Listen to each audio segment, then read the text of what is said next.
So May is Mental Health Awareness Month, and in honor of this month, I wanted to make a video on how I take care of my mental health and my tips and tricks. So what I'm sharing with you today is not professional advice, and it's not to replace any advice that you have been given by your doctor or in replace of any medication. These are just simply my tricks and tips on how I just take care of my mental health and aid in just this healing process and just taking care of myself.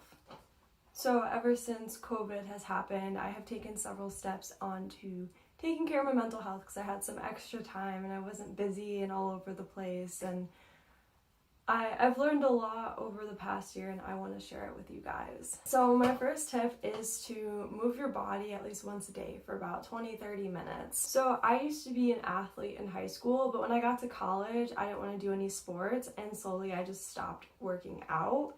And I began to notice the decline in my energy levels as I was doing this. And when I moved into my dorm, I just kind of wanted to stay there all the time. I never wanted to leave. I was just happy there.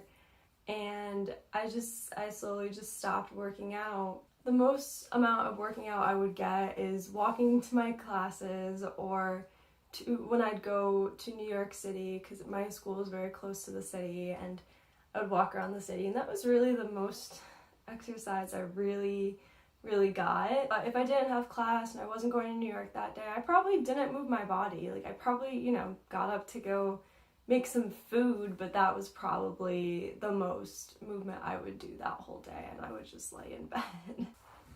So after COVID happened, I just had all this free time, and I kind of realized, my body's gotten really fragile and weak. Maybe I should start exercising again.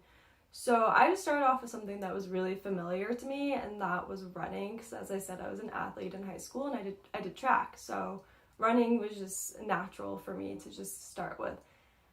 But when I first started running, you would not have thought that I ever did track in my entire life. But over the past year, I've improved my running, and I honestly think I might be better now than I ever was in high school, which is really awesome. And then slowly over time, I started to add on different types of exercising, such as yoga, and I do workout videos, bicycling.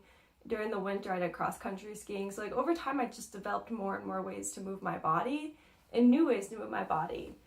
And this gave me more energy throughout the day. This helped also calm down any anxiety I had. It helped reduce it and help me sleep better at night.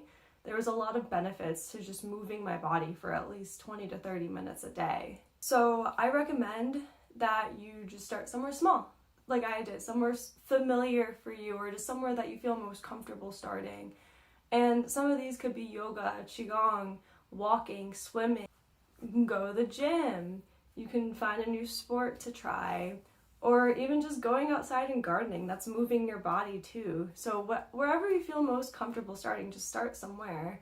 And then if you want to, you can add different things, or on different days do different exercises, because now I don't run every day. I used to run every day. Now I only run a few times a week because I learned other things that I like for exercising and moving my body. Like today I did my yoga, I did a little workout, nothing crazy because I have finals and stuff, but just simple movements of my body.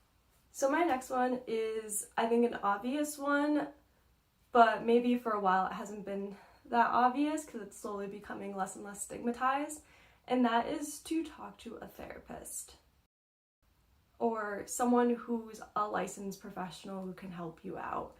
And I'm guilty of not really doing this lately. When I was in college, I did find a therapist that I liked through my school. So I didn't have to pay for it or anything. It was great. And I saw her for a little bit. I felt really comfortable with her. I just liked talking to her. And for me, I just liked having a therapist because it was a way for me to talk to someone that wasn't in my life. It was just this outside person. So I felt more comfortable. And plus, this is their profession. They're supposed to sit down and listen to you. And sometimes our friends, they might not be in the right mental state to want to listen to our problems, but I'm not saying, no, don't talk to your friends about any of your problems. I'm saying sometimes it's nice to talk to someone who it's their job to listen to your problems and help you work through them. personally, when I was seeing the therapist on my campus, it was just nice to sit down and just talk to her. And if I was dealing with something, maybe I was really stressed out about school or like a big test, it was a way for me to like talk to someone who doesn't really know me that well and just like let that out. And I think, you know, it's become less stigmatized, as I said earlier, over time, which is amazing, because before, if you went to therapy, you were deemed as crazy and you don't have your head on straight. But nowadays it's seen, oh, like this is just a way to take care of your health. You're just taking care of your mental health, and there's nothing weird or awful about it. It's good for you. And yeah, probably get back in, but it was okay. You know, taking this year off from therapy was kind of nice because I was able to apply the things I learned into my daily life, but maybe I should go back sometime. So my next step kind of ties into therapy, and that is journaling. So over the past year, I have become fond of journaling. And since I wasn't seeing my therapist because of COVID and everything, it was a way for me to write out my thoughts and just sort through any issues I was going through and just talk to myself and really get to know myself at a deeper level. So not only that, but I'm extremely hyperfixated on making sure I don't write too many negative things down. But when you're journaling, sometimes you just have to let that out. So after I journal, I like to write a gratitude list and like write everything I'm grateful for to kind of balance it out. To be like, yeah, there's this going on and that really sucks and it's really valid for what I'm feeling. But look at all this awesome stuff I still have going, you know, to just kind of appreciate the good without just regarding the bad things. So my next piece of advice is to drink plenty of fluids. So in a 2018 study, it was actually found that drinking more water mildly reduces the effects of anxiety. Keyword mildly. It's not the end-all solution to it, but it does help you, and I think staying hydrated throughout the day just makes you feel better. So what I normally do is at nighttime I get a glass of water and I put it right next to my bed. And that way, first thing in the morning, I can chuck some water, setting the mood of drinking. And then throughout the day, I will have water with me almost all the time. I'll have a glass with me in my room, bring my hydro flask with me everywhere, just doing everything I can to stay hydrated. So my next two pieces of advice kind of go hand in hand, and that is to meditate and be creative. The reason I say this is because when I'm being creative, I feel like I enter this flow state, and that flow state is kind of that state of meditation for me in a way. But with that being said, I still meditate separate. I really like to meditate first thing in the morning because I feel like it grounds me for the rest of the day. And there's different kinds of meditations you can do depending on what you need for that day. So some days I need more grounding, other days I need more energizing. So depending how I feel, I will choose a meditation that aligns with what I need. And as for creative projects, I just feel like there's just such a great way to express ourselves emotionally and let out everything that we want to say. And you don't need to be an artist or artistic to do creative projects. You don't have to be an artist to draw or a singer to sing. If these things make you feel good, do them. Doesn't matter if you're good at them. So next is to get outdoors. So there's this phenomenon I've learned about called biophilia.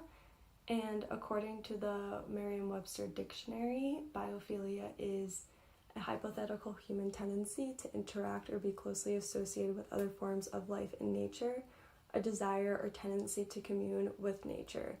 Biophilia is a term coined by the Harvard naturalist Dr. Edward O. And, you know, I believe that we're from nature, we're part of nature, we're not above it or below it, we're all intertwined with it. So I think being outside and being with it just really makes us feel good. Even just laying out in the sun and just feeling the sun on you, like, can go a long way. So next is kind of like that going outside thing, which is taking myself on adventures.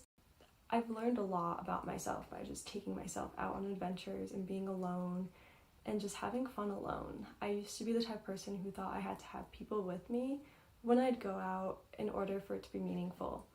But now, as I've gotten older and I've spent more time alone, I've realized how important it is to take myself on adventures and to be alone with doing things like driving to the ocean or top of the hills to watch a sunset, journaling, blasting my favorite music in the car, anything that just makes me feel alive alone while at adventure. And this is kind of like, I can be inside all day and be alone and be with myself, but I can get in my head doing that sometimes. So just changing the scenery and moving around can kind of make me feel a little better. But I do love my rest days, which is my next piece of it, is rest days. I like to take at least one rest day a week where I can just curl up in bed and do nothing but watch my favorite TV shows or write or read, whatever I feel like doing, and just not have to worry about any responsibilities. And sometimes I'll have multiple rest days in a row. I try to have at least one rest day a week. Sometimes it'll extend further than that, depending on where I am in my life. But sometimes after these rest days, especially if you take multiple rest days in a row, it can be hard to get back on track. And what I do to get myself out of these rest days and to start feeling motivated again is I will do something that makes me feel alive, and that for me is showering. It makes me feel like a human to shower and to put on an outfit and do my makeup or something. Just make me feel like a human being. And also I love doing my skincare, which is my next piece of advice, which is skincare. So I never really had that many issues with acne. When I was in high school, maybe a little bit, but it's never been awful, like top tier acne awful. But I just decided to start doing skincare because I felt like it was a form of self-love and self-care, and my skin did improve. It does look a lot better, and I just feel a lot better because it's taking care of yourself. It's taking time to put these things on you that are good for you, and like you're pampering yourself, and it just feels so good. And I love skincare. I love doing face masks. On my rest days, I love to do a face mask. And lastly is essential oils. I love essential oils. I have different ones. I have one called Adaptive from doTERRA and lavender.